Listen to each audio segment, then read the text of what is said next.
Did you watch it? Wasn't it great? Did you enjoy it? That's what I want to know. Forget love triangles. Advertising now has ad triangles. We have our own reality TV competition. And I am going to be your companion to that because Jimmy Fallon now runs an advertising agency. And I have 25 years working in advertising, and I want to, every morning after the show, break it down. What did I think of it? What did I think of the idea? How are the contestants? Who do I think should win? Welcome to Off Brand, your companion piece for the new TV show on Peacock called On Brand with Jimmy Fallon.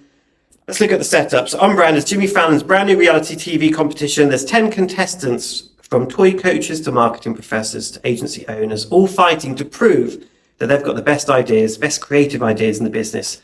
The prizes are pretty decent. The cash prize of 100K, a feature in Adweek, a trip to Cannes Lion, hope to see you there.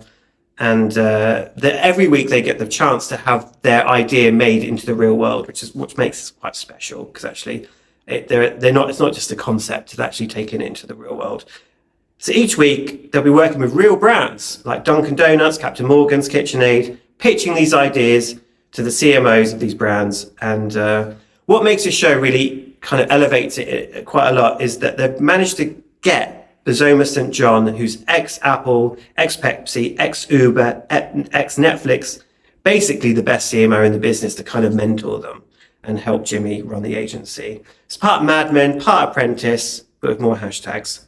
Let's get into it. Are you ready? I enjoyed it. Last night was episode 1. You got to meet the contestants. I thought they were quite fun. There's 10 of them, all from different walks of life, as there should be in an agency. Different age groups, different types of people. All very camera ready, not going to lie. This isn't Great British Bake Off where they kind of freeze when you hold a camera on them. They know what they're doing. The first brand this week was Dunkin Donuts. I thought that was great.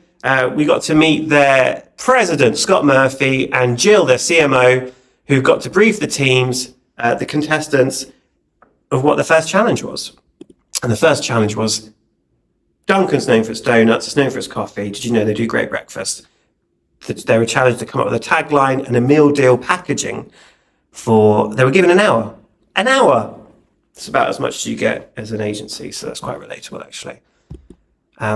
So, up first was Elijah. And, oh no, it's Mahari. There we go. It's Mahari was up first. He came up with a great idea. His ex-pastor, which I thought was quite funny. He did brunch in a box. They loved the packaging. Didn't like the name, which is fair feedback. Then up next was Ryan, came up with breakfast built for doers. Nice insight. People are all doers, different walks of life, nurses, construction workers, all these people need feeding. And they really liked the line. They liked the story. He was really good at pitching and presenting this. Then there were some kind of like damp squid ideas for whatever, who breaks your day. Breakfast runs on Dunkin. Didn't like this because they didn't feature the coffee. This one was trying to link it with F1. They didn't like this. They liked this one. This is Bianca. We already know what you want. This is about the insight that she came up with, which I thought was fantastic, which is we have 35,000 decisions a day to make. Don't make breakfast a big decision. We'll help you with that. They really liked that insight. She's presented really well.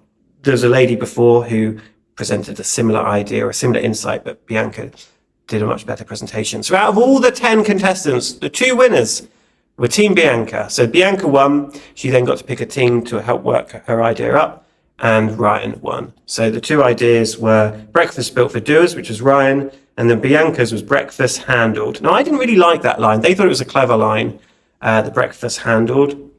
I just thought it's a bit too much of a leap for me. My brain doesn't quite quickly understand what it is. So anyway, they had an hour to come up with that. So overall, I thought the ideas were great. They then got to develop these, get them ready for market. Can you expand the packaging, the merchandise? And then they took these ideas into a real world store of Dunkin' Donuts in New Jersey. I really want to go here. Looks fantastic, doesn't it? And the general public would choose which idea they liked the best by picking a line. And yeah, it's great. So this is Ryan's, how he's evolved it into 2 limited edition packaging, 1 blue collar, 1 a bit more sort of creative-ish, breakfast for doers. They love this. People really gravitated towards this. And merch-wise, he did this power box toolbox thing, which I thought was all right. Looked quite good. Looked quite high value.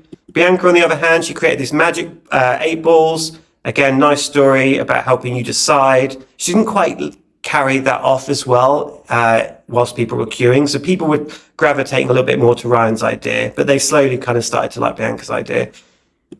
So the general public, I think overall chose Ryan's, and I think that felt right. I think it just, people like to see themselves as doers. So that was quite a nice sort of insight for us advertisers, that people like to see themselves reflected back in an idea there. So both Ryan and Bianca got to pitch to the CMO and president of Dunkin, and they both did a fantastic job. Again, very camera ready. They've got experience, both of them, at presenting. I thought it was really good, and made their last ditch attempt to get chosen to take this to market. So there we go. Boz asked some good questions. Jimmy just was full of energy. The winner, the creative lead for episode 1 was Ryan. And I think that was right. He did a fantastic job. And so they took his to market. That was the reward of episode 1. That no one was eliminated. This is what they ended up looking at. Breakfast made for doing was the tagline they ended up with. And you can see here, they've got this amazing like little breakfast packaging boxes there that you can now, it's out today. You can go and buy this. Here you go. They've got a blue collar one and a sort of slightly more creative-y one. And yeah, they've expanded the merch now. You can get a flask. They've still kept his power pail. I don't know what a pail is, but obviously I'm not blue collar, working advertising. But a toolbox, I assume. But yeah, really good. Look at that. So there you go. Episode 1. I loved it. I thought, well, I'd love to see more from Boz. I thought Jimmy was great. Typical founder of an agency, full of energy. Comes in, go to the award shows. You'd meet him at a client meeting and he'd kind of just swan off. Very Jimmy. I thought he was good. The contestants were great. The ideas were good. And the insights were good. It's great that they then take the winner, then goes to market. And it's, 3 months later, as in today, you can actually go out and buy it. I thought the show's great. It's nice to have advertising has its own TV show now that isn't Mad Men or The Apprentice. And yeah, really fun. I really enjoyed it. This was episode 1 of Off Brand. And you can catch On Brand Tuesdays for the next few weeks and Fridays. So it's twice a week for the next few weeks, and it's just going to be Fridays. But you can catch it on Peacock. You will be able to catch me after each episode, breaking down the episode just like this. I'm looking forward to getting to know the contestants a bit more and being a little bit more critical of the ideas. But episode 1, well done, everyone. I enjoyed it a lot. I'll see you after the next pitch for your debrief.